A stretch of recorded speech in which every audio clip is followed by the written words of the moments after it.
नमस्कार दोस्तों, स्वागत है आप लोगों का सपोर्ट वाला चैनल में। आज इस वीडियो में हम आप लोगों को बताने वाले हैं सहारा को जो 5 तारीख को कोर्ट में सुनवाई हुई थी, उसमें 3 जजेस के द्वारा जो सुनवाई की गई थी, तो उसमें फाइनल ऑर्डर या फाइनल अपडेट आने को रह गया था, तो वो यहाँ पर आ चुका है। उसमें क्या बताया गया, क्या नहीं बताया गया, सारा कुछ इस वीडियो में आप लोगों को मैं डिस्कस करके बताने वाला हूँ। और उसमें नेक्स्ट सुनवाई की जो डेट है वो कौन सी डेट रखी गई है, जिसको आप लोगों को बेहद जानना ज़रूरी है। और क्या यहाँ पर सहारा जमाकर्ताओं का पैसा मिलेगा तो वो कौन सी डेट को मिलेगा, कब मिलेगा, और अगली डेट रखी गई तो वो किस वजह से रखी गई, और फाइनल जो जजमेंट है वो 3 जजों के द्वारा जजमेंट क्या आया हुआ है उसका भी यहाँ पर डिस्कस करने वाले हैं। लाइव आप लोगों का सुप्रीम कोर्ट की वेबसाइट पे जाकर आप लोगों को मैं दिखाऊंगा कि उसमें यहाँ पर क्या बताया गया है। अगर आप लोग अभी तक हमारे चैनल से नहीं जुड़े हैं तो आप लोग फटाफट से जुड़ जाइए, ताकि आप लोगों को कोई भी सहारा से रिलेटेड या फिर अन्य जानकारी से रिलेटेड हमारे चैनल पर जब भी वीडियो आए तो सबसे पहले आप लोगों को नोटिफिकेशन मिल जाए। तो चलिए वीडियो को कर लेते हैं अभी स्टार्ट एक बारी। सुप्रीम कोर्ट की ऑफिशियल वेबसाइट पे हम फाइनली आ चुके हैं और यहाँ पर आप लोगों को हम बताएंगे कि यहाँ पर है अभी तक जो है 5 तारीख वाला फाइनल अपडेट जो ऑर्डर था, वो जजमेंट था, वो अभी तक नहीं आया था। हम लोग जो थे यहाँ पर है ट्विटर हैंडल की तरफ से जो जानकारी वगैरह मिल रही थी वही यहाँ पर आप लोगों को बता रहे थे। तो आज फाइनली इस वीडियो में हम 2 बड़ी अपडेट के बारे में बात करने वाले हैं। तो जो हमारा पहला अपडेट यहाँ पर है वो हमारा है यहाँ पर 5 तारीख का अपडेट। दूसरा अपडेट जो है उसमें हम पोर्टल की सुनवाई का जो अपडेट डेट जारी किया गया है उसके बारे में बात करेंगे। तो यहाँ पर जो पोर्टल की सुनवाई का डेट है वो भी जारी हो चुका है, और ये 5 तारीख का वाला जो अपडेट आने को था वो अभी तक नहीं आया था, लेकिन अब आ चुका है। तो आज हम उसके बारे में बात करते हैं। तो सबसे पहले उसी के बारे में बात कर लेते हैं। अब जैसे यहाँ पर हम केस स्टेटस वाले पे क्लिक करेंगे, तो केस स्टेटस वाले पे क्लिक करेंगे तो यहाँ पर हमारे पास डायरी नंबर आ जाता है, और डायरी नंबर हमको यहाँ पर अपना डाल लेना है। जो भी हमारा इस केस का डायरी नंबर है वो डायरी नंबर डालेंगे, और उसके बाद में यहाँ पर हमको जो है टाइम पीरियड सेलेक्ट करना रहता है, कब हमारी सुनवाई हुई थी तो वो सेलेक्ट करना रहता है। उसके बाद में कैप्चा डाल देना है यहाँ पर। जैसे ही आप यहाँ पर कैप्चा वगैरह यहाँ पर डालकर फिल कर लेते हैं, देखिए हम यहाँ पर आपको पॉइंट टू पॉइंट जानकारी देते हैं। अब ये हमारे पास सुप्रीम कोर्ट ऑफ इंडिया का जो हमारा केस है वो खुल चुका है, जो कि सेबी के तरफ से पिटीशन सेबी के नाम था। उसके बाद में सहारा इंडिया रियल एस्टेट का जो यहाँ पर है केस है ओपन हो चुका। उसके बाद में यहाँ पर हम फाइनल जजमेंट क्या हुआ है 5 तारीख वाला उसका ऑर्डर यहाँ पर हम देखेंगे। उसके लिए हम जजमेंट ऑर्डर पे जाएंगे। जैसे ही जजमेंट ऑर्डर पे यहाँ पर जाते हैं, अब देखिए यहाँ पर 4 और 3 का यहाँ पर था। अगर आप लोगों को चाहिए तो उसके लिए भी वीडियो बना देंगे। हालांकि अभी 4 और 3 का हमारे चैनल पे नहीं वीडियो आया है, लेकिन हम यहाँ पर डायरेक्ट ही आपको आज हम यहाँ पर 5 तारीख वाला यहाँ पर है जो दिखाने वाले हैं। अगर आप इसका PDF डाउनलोड करना चाहते हैं तो उसके लिए हमारे यहाँ पर लिंक दिए गए हैं डिस्क्रिप्शन में, वहाँ से जाके आप व्हाट्सअप चैनल से या फिर टेलीग्राम चैनल से जुड़ जाएं। वहाँ से आपको यहाँ पर फाइनली PDF मिल जाएगा। तो इस पर हम क्लिक करते हैं, उसके बाद में डाउनलोड PDF पे क्लिक करते हैं, उसके बाद में यहाँ पर व्यू PDF पे क्लिक करेंगे। और देखिए हमारा जो कोर्ट नंबर 2 है, जो कि कोर्ट नंबर 2 में 5 तारीख को सुनवाई हुई थी, तो उसका जो PDF देखेंगे 17 पेज का है। लेकिन मैं यहाँ पर आप लोगों को पॉइंट टू पॉइंट बताऊंगा, क्योंकि अगर 17 पेज का PDF पढ़ेंगे डायरेक्टली तो बहुत सारा टाइम हो जाएगा। उसके अंतर्गत यहाँ पर मैं आप लोगों को है जो पॉइंट टू पॉइंट ही यहाँ पर बता देता हूँ, जो मेन यहाँ पर है। उसके बाद में आप PDF को है अगर आप चाहते हैं रीड करना तो टेलीग्राम व्हाट्सअप चैनल से जुड़ जाइए, वहाँ पे आपको PDF मिल जाएगा और वहाँ से आप इसमें जुड़ सकते हैं। अब यहाँ पर देखिए, यहाँ पर जो हम फाइनल पॉइंट टू पॉइंट बता रहे हैं कि the securities exchange board of India has filed in the third status report which be given in opportunity in the share CIRCECL and CHICL and the stability and the present directors of the soid companies of the filed objection in the soid reported within a period of the 4 week from today. Responsibility and the subject and objective will be to within 4 week after service in this objecting shall be of the amicus curiae यानी कि जो यहाँ पर आप लोगों को मैं एक मोटी मोटी बात बता दूं कि जो यहाँ पर टाइम पीरियड है 5 तारीख को सुनवाई हुई थी, लेकिन 5 तारीख के बाद में यहाँ पर जो टाइम पीरियड दिया गया था, यानी कि आप लोगों को बता दें कि एज पर सेबी 15,000 करोड़ के प्लस था।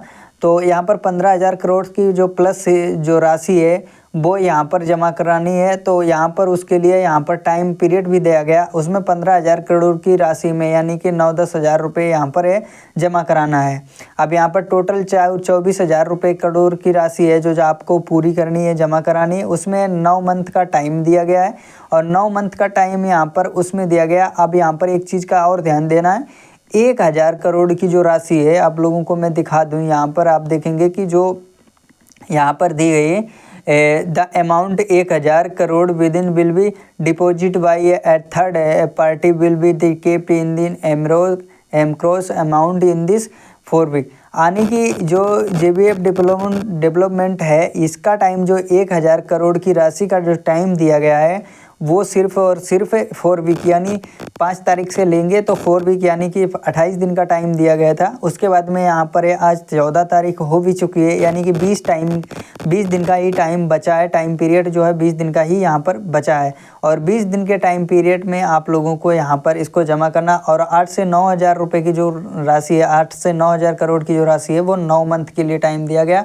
उसमें भी एक शेड्यूल रखा गया है कि ऐसा नहीं है आप 9 मंथ के बाद में कुछ भी बता सकते हैं कि हमारे पास नहीं हो पाया, ये नहीं वो नहीं, आप उसका भी दिया है। जो कि यहाँ पर टोटल टाइम पीरियड दिया गया था 5 तारीख के बाद में 28 तारीख का, और 28 तारीख के बाद में जब जजमेंट इसका फाइनल आया हुआ है तो यहाँ पर जो है आप लोगों को बता दें कि यहाँ पर 9 महीने का टोटल टाइम दिया गया है। अब यहाँ पर 9 महीने का टाइम दिया गया वो 8 से 9 हज़ार करोड़ की राशि के लिए, लेकिन 1,000 करोड़ की राशि के लिए आपको सिर्फ 20 दिन का टाइम पीरियड रहेगा। 20 दिन के टाइम पीरियड में ही 1,000 करोड़ की राशि है जो जमा करानी पड़ेगी और उसके थ्रू बाद में जो है भुगतान यहाँ पर होना स्टार्ट हो जाएगा। उसके बाद में यहाँ पर है जो आगे की जो डेट रखी गई है वो क्या दिया गया उसके बारे में भी एक बार आप लोगों को मैं डिस्कस करके बता देता हूँ। अब यहाँ पर ये पैसा जमा कराएंगे उसके लिए भी इनको लिखित देना होगा, क्योंकि यहाँ पर अगर आप लिखित नहीं देंगे तो फिर आपको यहाँ पर पैसा है जमा कराना कोई फ़ायदा नहीं। जब तक जमा कराएंगे पैसा उसके लिए लिखित पैसा देना होगा। उसके बाद में देखिए जो है दूसरा अपडेट क्या बताया गया है कि जो बरसोवा की मुंबई में जो बरसोवा है उसमें अगर आप लोग इन्होंने जो पैसा नहीं जमा कराया और बरसोवा जो मुंबई महाराष्ट्र में इनकी ज़मीन है जो प्रॉपर्टी है वो यहाँ पर है से भी इनको ऑर्डर दे देगी कि बेच लेना है। बेच के बाद में जमा करना 1,000 करोड़ की राशि है वो 20 दिन के अंदर ही जमा करानी। अगर 20 दिन के अंदर ये जमा नहीं करवा पाते हैं तो फिर इनके जो बरसोवा की जो है राशि है जो संपत्ति है वो सेबी के हाथ में चली जाएगी, बेच देगी। और सेबी ने अभी जो कोर्ट ने है अभी यहाँ पर सुप्रीम कोर्ट ने ये जजमेंट ऑर्डर दे रखा है कि अभी तक ये अगर 1,000 करोड़ रुपए की राशि जमा करा देते हैं तो फिर इनकी नहीं बेची जाएगी। अगर ये 1,000 करोड़ की राशि नहीं जमा कराते हैं तो फिर सेबी को खुली छूट दे दी जाएगी कि जो भी इनकी जायदाद है जो भी संपत्ति है वो बेचकर पैसा यहाँ पर जमा कराया जाए और भुगतान का काउंटर से जो है यहाँ पर उसके बारे में कुछ विचार किया जाए। तो यहाँ पर है इनकी जो राशि है वो 1,000 करोड़ की राशि जो है इनको अपन जल्द से जल्द और हाल में जमा करनी होगी, और नहीं तो फिर इनको है जो सुप्रीम कोर्ट के ऑर्डर पे मानना पड़ेगा और बरसोवा की जो यहाँ पर है संपत्ति है उसे बेचना पड़ेगा, जो कि यहाँ पर कितने की है किस हिसाब से उसकी रेट लगेगी वो सेबी अपने अकॉर्डिंग लगाएगी। यानी कि सहारा के जो हाथ से है वो निकल जाएगी और सेबी के हाथ में चली जाएगी। तो सेबी के आधे बाद में यहाँ पर है जो 25,000 करोड़ की राशि थी उसको मिलाकर टोटल ये सारा कुछ मिलाकर काउंटर से भुगतान होगा। और अभी उसके बाद में जो इनका टाइम पीरियड दिया जाएगा वो 9 महीने का टाइम पीरियड दिया गया है। जैसा कि सहारा को टाइम पीरियड इसलिए 9 महीने का दिया गया है कि यहाँ पर जो भी राशि पहले की जमा है उसका भी भुगतान स्टार्ट हो चुके, काउंटर से भुगतान होना उनका स्टार्ट हो। जिस तरीके से भुगतान होगा उस तरीके से भुगतान उनका शुरू कराया जाए। उसके बाद में यहाँ पर है उनका जो टाइम पीरियड है, टाइम पीरियड का भी एक लिखित प्रारूप दिया जाएगा, जो कि यहाँ पर आप इसके अंदर ही आपको पैसा जमा करना पड़ेगा। और जो भी आपकी संपत्ति है, जैसे कि वर्सोवा की संपत्ति है मुंबई में, उसका जो पैसा है सेबी के हाथ में ही जाएगा और सेबी को ही डिसाइड करना पड़ेगा कि किस हिसाब से लगेगी। अगर ये पैसा 1000 रुपये का नहीं जमा कर पाते हैं 20 से 25 दिन के अंदर, तो उसी वही हाल सेम नियम लागू यहाँ पर होगा, जो क्योंकि कपिल सिब्बल जी ने बताया था सेम हाल 9 मंथ वाले पीरियड पे भी यही हाल जारी होगा। तो यहाँ पर भी इनको बहुत सारा यहाँ पर है यानी कि टाइम पीरियड दिया गया है हालांकि, लेकिन इसका भी भुगतान काउंटर से होने की स्टार्टिंग प्रक्रिया है।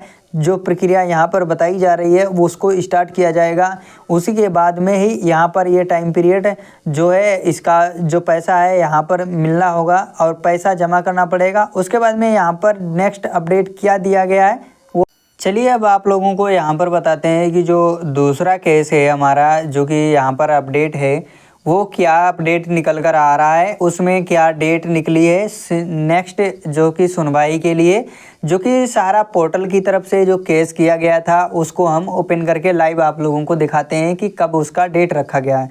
तो यहाँ पर हम आते हैं बैक आने के बाद में यहाँ पर हम जो कि है यहाँ पर अपना केस नंबर डालेंगे, केस का जो यानी कि डायरी नंबर डालेंगे। डायरी नंबर डालने के बाद में हमको यानी कि टाइम पीरियड सेलेक्ट करना है कि जब से स्टार्ट हुआ है तब का टाइम पीरियड सेलेक्ट करना है 2022 यहाँ पर, यानी कि हमको यहाँ पर ये सारा कुछ डाल लेना, कैप्चा वगैरह डालकर यहाँ पर फिल कर लेते हैं।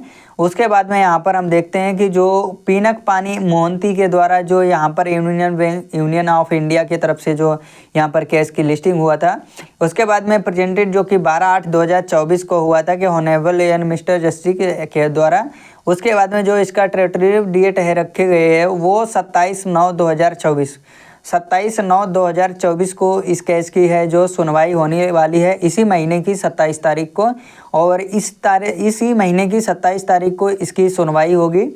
और उसमें जो कि पिटीशन लगाया गया था उसमें क्या लगाया था वो इसमें उसकी सुनवाई होगी। और यहाँ पर जैसा कि पोर्टल की तरफ पे अभी बहुत सारी डिफिशेंसीज का मैसेज आ रहा है या फिर कमियों का मैसेज आ रहा है, उसके प्रति भी सुधार के लिए ये यहाँ पर इसमें सुनवाई में कहा जाएगा और बताया जाएगा कि यहाँ पर जो 25,000 करोड़ रुपए की जो राशि थी उसका वितरण अभी तक आपने क्यों नहीं किया और कब करना स्टार्ट होगा, क्योंकि वो सेबी ने भी बोल दिया है कि 25,000 करोड़ की जो राशि है वो हम यहाँ पर बंटने के लिए जो कि हम देने के लिए तैयार हैं, तो उसका भी यहाँ पर निपटारा हो रहा है। उसके बाद में यहाँ पर आप लोगों को एक बात की जानकारी मैं ज़रूर दूंगा कि जो 27/9/2024 को यानी कि इसी महीने की 27 तारीख को जो सुनवाई होने वाली है उसमें यहाँ पर है बहुत सारे डिफिशेंसीज मैसेज या फिर को और सारे अलग अलग तरीके के जो मैसेज वगैरह आ रहे हैं, उनमें पोर्टल की सुधार होने के लिए भी यहाँ पर पोर्टल को भी फटकार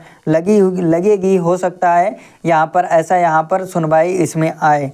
तो उसके बाद में यहाँ पर है कि 25,000 करोड़ की राशि जो है वो तो सेबी ने बोल ही दिया है, उसका भुगतान होना स्टार्ट होगा। इसी के बाद में यहाँ पर इसमें सुनवाई में ये सारा कुछ डिटेल दिया जाएगा। और उसके बाद में मैं आप लोगों को यहाँ पर बता दूं कि बहुत सारे में जो है इनका इनवैलिड यानी कि इनवैलिड बहुत सारे के मैसेज आ रहा है, उसका भी यहाँ पर संशोधन होगा और सुधार होगा। उसी के प्रति यहाँ पर है सारा पोर्टल पर ये सारी अपडेट के बारे में ही 27 तारीख को यहाँ पर सुनवाई होने वाली है, जो कि 5,000 रुपये करोड़ की राशि है वो भी यहाँ पर वितरित होगी। उसका भी यहाँ पर सारा कुछ ये मैटर यहाँ पर सुनवाई होने वाली है। तो अगर आप लोगों को इस वीडियो में कोई भी हेल्प या कोई भी जानकारी अच्छी लगी हो तो नीचे डिस्क्रिप्शन में लिंक दिया गया है, वहाँ से व्हाट्सअप या टेलीग्राम चैनल से जुड़ सकते हैं। और हमारे इस चैनल से आप लोग ज़रूर जुड़ें ताकि आप लोगों को ऐसी जानकारी मिलती रहे समय समय पे। और तो चलिए मिलते हैं नेक्स्ट वीडियो में, तब तक के लिए धन्यवाद। जय हिंद, जय भारत।